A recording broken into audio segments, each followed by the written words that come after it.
In 2010 in the UK, we visited the cinema nearly 170 million times. In 2009, we spent over £940 million on watching movies, and when the figures are in for 2010, that figure is expected to have increased. Disabled people make up on average 12% of the cinema-going audience, but the experience they get isn't always the same as their able-bodied peers. My local cinema, which is King's Lynn, I've only actually ever been to once, because it is so difficult to find out which screen anything is showing on, because there's only one screen which is accessible. There's been a number of times where the wheelchair seating wasn't very suitable. You had to choose between either sitting with your friends in a bad position, or if you wanted a good seat, then you weren't able to sit with your friends because it wasn't laid out properly. A few experiences whilst being a wheelchair user. I've had to sit at the front, and throughout the film I'm in pain because of straining my neck looking at the screen rather than watching the film. The seating is up in a separate kind of in the box, like the royal box at the top, but there's a chair right in the middle, so you can literally only get one wheelchair in there, and on occasions I take my friends' young children with me, and when that happens there isn't really enough room for the three of us to sit in that box, but there is no other option. You're mostly sitting at the front, which I do find is really uncomfortable for your neck, and at the end of the movie you're kind of thinking, did I waste my money on hurting my neck? Hi, I'm Tambi from the Trailblazers, the Muscular Dystrophy campaign. Oh yes, of course, We're doing a short film on access to cinemas. Yes, I heard about that, yeah. We found that 1 in 4 disabled people are actually finding it quite a challenge to have the same access as non-disabled people getting into cinemas. Yeah. And I was just wondering, are you surprised to hear that in this day and age? Yeah, I'm surprised and disappointed. One of my best friends is in a chair, and I always, she always comes to these events with me, and the last thing I did there was a problem, and the theatre told me that they couldn't let her in, and I said, well, find a way. It's a bit, it's very surprising that these things are still an issue, really. It is essentially the 21st century, and if we attain to be an all-inclusive society, everyone is to be included. I'm actually very surprised to hear that that it's a problem, because it should be always universal access. So I support everything you're doing to change that. Everyone has the right to go and see a good movie. On the whole, cinema access is much better than it ever used to be. However, Trailblazers conducted a nationwide survey and found that almost 1 in 3 people said it was still difficult or very difficult to get to their seat, and half of the respondents mentioned an access issue. Plus, more than a quarter of cinemas were rated as having bad or very bad views from the accessible areas. There were consistent issues that kept cropping up: uncomfortable viewing angles, lifts and automatic doors out of order, and occasionally poor staff attitudes towards disabled customers. Tanvi Vyas from the Muscular Dystrophy campaign told us why they decided to focus on cinemas and the leisure industry in the first place. The Trailblazers, the Muscular Dystrophy campaign's Young Campaigners Network, and last year we did an investigation looking at leisure facilities like cinemas, theatres and football stadiums, and we found that cinemas really needed a particular focus because it was something which really didn't take too much planning, should be something quite straightforward, and it wasn't physically demanding at all. Now, you can't have a film about cinemas without talking to the big cinema chains, or so we thought. It turns out that they think otherwise, and despite us contacting the 3 largest UK chains on numerous occasions, and despite on the whole our survey finding just as much that was good about disabled cinema goers' experiences as that which was bad, all 3 declined our invitations to appear in this film. They might not have wanted to speak to us, however that shouldn't deter you from trying to contact them yourselves. I tend to transfer up into the seats with my friends so I can be more involved, and I normally do this at cinema I regularly go to, and transferred, and then I was told to move back to the lower seats because I was deemed a fire hazard and a risk to other people. So, and this was a packed cinema, so everyone sat down, so I had to be brought past the people, sat down, and then because there was low seating, I ended up with a headache and bad neck, and I wrote a letter to the CEO of the cinema, and they did say actually their policy that you are entitled to transfer, and it was just this one person who wasn't aware of it and caused a bit of a havoc. Phil Clapp is from the CEA, the Cinema Exhibitors Association, of which nearly all of the cinemas in the UK are members. Within the CEA guidelines, as well as issues of physical access and physical improvements might be made, there is a very long and detailed chapter on a whole issue around skills and attitudes and etiquette around disability. I don't think anyone would suggest that the incident and the experience of that disabled person was anything other than completely inappropriate. One of the challenges for the industry on a whole range of issues around kind of customer service and customer care is the training challenge. And I think, you know, what we were attempting to do through the guidelines and through our engagement with cinemas is not see disability and access as a module you do training, you know, for a couple of days and then forget about, but actually make sure it's part of an ongoing staff development process. It's part of a culture within cinema which recognises the diversity of cinema audiences, whatever their disability, whatever their background, and train staff to be able to deal with those issues in a professional manner. It makes me frustrated quite a lot, and it also makes me feel like I've almost wasted my money watching this film and I've not got anything from it. Because of this, sometimes I even decide not to go to cinemas because there's no point. I think that as a disabled person, I have as much right to enjoy in leisure time as much as everybody else, but it's very difficult when, you know, you don't want to cause any trouble, and it becomes such a big issue every time that you just end up renting a DVD. You're always thinking about what will happen next time if one of the cinemas are not accessible, or they don't let you sit where you want. You're always thinking of that instead of actually what happened in the film. Although it's not always the case, it seemed from our survey that smaller chains and independent cinemas were more usually open to addressing wider issues of accessibility. Mike Matthews is a manager for Picture House, and we spoke to him at the gate in Notting Hill about how using a little imagination and listening to the needs of your customers can benefit everyone, even in listed buildings. I think one of the main problems that we have with listed building is obviously when you build on separate floors.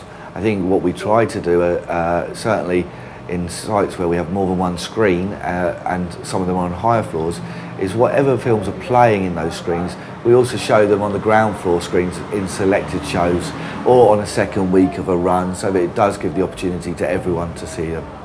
As a company, we always look to work with organisations outside of our own. I think the benefit of that is that we have expertise in showing films and programming films, but organisations outside bring a lot more in. They have their own expertise. And I think for us as a company, we always look to do that as it enhances ourselves and our company as a whole. Since the 2nd of December 1996, it has been unlawful for service providers to treat disabled people less favourably for a reason related to disability. Disability discrimination has been extended since, most notably in 2010, and service providers have to make reasonable adjustments in relation to the physical features of their premises and provide extra help to ensure their services are accessible to disabled people.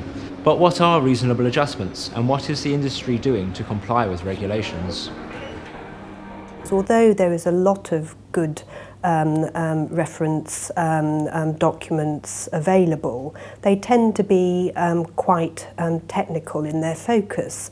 And what would be helpful is a document that sets out the objective of providing good access to cinemas and how that benefits all audience members, and not only wheelchair users, but every sector of the community, and the benefits to the exhibitor.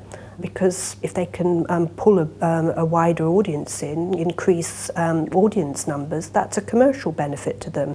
I think this is an ongoing challenge for the industry, and certainly we see the guidelines basically as a foundation on which to build good practice. But I think, you know, one of the things that the association attempts to do is to act as a mirror back to the industry, talking to groups such as Trailblazers around what are the problems that disabled people feel exist in their everyday lives when they try to access the cinema. But really, it's about sharing good practice. It's about actually making sure that there are networks which work both within the industry and out of the industry, which bring to light problems. It's normally the case that there's only small changes that need to be made to make my experience as enjoyable as anyone else's, and there's just those little things that aren't in place. You feel like you just, as I say, you just feel frustrated that it's almost there, but it's not quite there, and you want them to take that like extra little step, and they very rarely do, because they've got disability provision in place and that's enough, but it's not the disability provision that actually works for you. So, does the cinema industry need to take a more holistic approach to accessibility, rather than just focus on the specifics of the guidelines and the physical bricks and mortar of the buildings themselves? I think cinema designers and cinema exhibitors could be more aware of the problems which are caused to some visitors if the only seating positions are in the front row. It is really bad practice to limit wheelchair positions to the front row because of the acute viewing angles. And if the whole issue of how people access the auditoria is considered right from the outset, then it's not difficult to provide a choice of seating positions for all audience members. I don't think it has a significant impact on costs if it's considered from the outset in a holistic way as part of the overall design. There should be a better and more informed dialogue, a conversation between groups like Trailblazers and the cinema operators to ensure that the problems encountered by people with disabilities, including those in wheelchairs, are addressed and sorted out. It's no good to have fine words about we are committed to ensuring that disabled people have access. That's their legal rights. We're talking about cinema operators actually demonstrating their social responsibility, and the fact is that they care about ensuring that people with disabilities have access to the same facilities as able-bodied people. When Jonathan from the Muscular Dystrophy campaign first approached me about forming a new all-party parliamentary... Trailblazers are trying to start that dialogue with the leisure industry. They are playing an important role in the all-party parliamentary group for young disabled people, chaired by Paul Maynard, the MP for Blackpool North and Cleveland. The group aims to raise issues of accessibility and equality, and to bring the people responsible for making key decisions into an official forum so that they can hear what we think. Over the past 20 years or so, in what ways do you think the lives of disabled people have improved? I think great strides really have been made in the past 20 years. We've had so many more positive role models, whether they're in soap operas or sport, people like Tanny Gray-Thompson, for example. There's still a lot of ignorance, certainly, but I don't think the prejudice is quite as bad as it used to be. So we're at the start of a very slow upward climb, in my view, but we are getting there, and that's why initiatives like the Trailblazers campaign are massively important in keeping up the pressure. So what more do you think then that Parliament in particular can do to ensure that disabled people have the same opportunities as their able-bodied peers? I think one area where Parliament has been slow is in the number of disabled people who have been seen as role models by the wider public. Certainly not to the extent that television and sport have done. So I really want to see the government pushing forward with their proposals to enable more disabled people to play a role in public life, be it standing for Parliament or standing for local government. I think the other thing that's important is that those of us who are in Parliament and have a disability aren't just talking about disabled issues, we're talking about the whole spectrum of what's going on in this country and around the world. We have to break out of our disability ghetto and start representing all our constituents, and that's really important too, I think. So you have here the Trailblazers Charter of Best Practice for Cinemas, which will show cinemas' commitment to better services for disabled customers. What do you think about this kind of charter? I think it's an excellent initiative. I know the Trailblazers have put an awful lot of effort up and down the country into scrutinising the services available to young disabled people. And this is a really excellent step forward.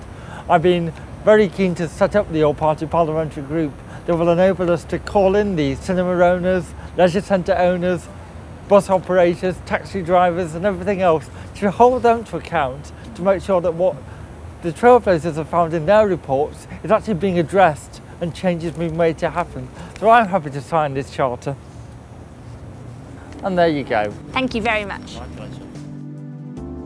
It's important that the issue of accessibility isn't seen to be one that just affects a minority. It affects us all. Trailblazers and the Muscular Dystrophy campaign have launched a petition online calling for people to show their support for more inclusive cinema environments. We've also put together a charter that highlights best practice for cinemas and calls on cinema managers across the UK to sign up and work towards making their premises and workplaces better places for disabled people. We are also asking disabled cinema goers to contact Trailblazers when they encounter examples of good or bad disability awareness and practice. It's also important to remember that we're all paying customers. Don't worry about making a fuss, complain and tell them what they could be doing to make your experience more pleasurable. Unless they know there is a problem, how can they even begin to think about fixing it?